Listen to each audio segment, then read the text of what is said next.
Well, there's this big argument about what's called CSR, corporate social responsibility, and it's been forced on companies by talent.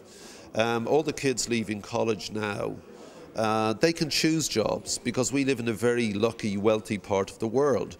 So when my dad got a job, he had to just get any job. Whatever the job is, I'll take it. And he held on to it for life because there was no pension, there was no nothing. My dad never understood my generation where, I don't care, I'll do that, then I'll leave.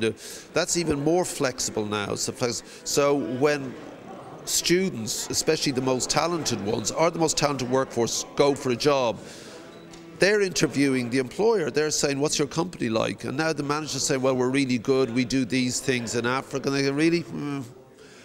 So they're imposing values on these companies. It's no longer enough, really, for companies to just produce stuff. They have to give benefit to the greater society. And I think, it's been pushed by us.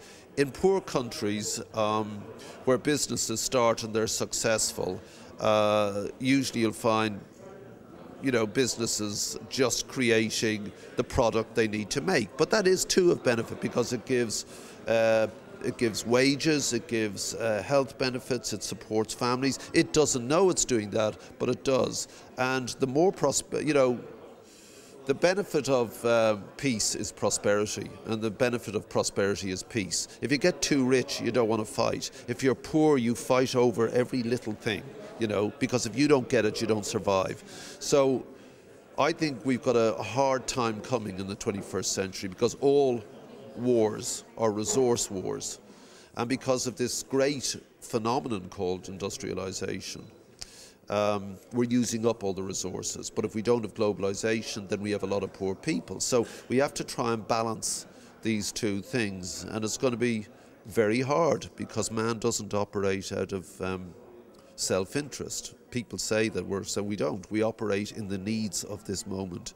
And whatever we need to do now, we do. We do. Even though we know in 5 years' time it's going to be worse with the environment, it's going to be worse with commodity prices. We know it. We're worried about it. But dude, we're going to get in the car and drive home. We're not going to get the bus, Unfortunately. If I say the word goodness, what does that mean to you?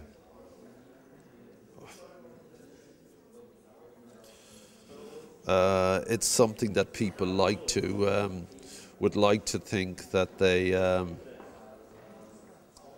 the basis upon which they operate as an individual, but it never happens, It's too hard to be good, So even a person like you can't... Oh, no, I'm horrible.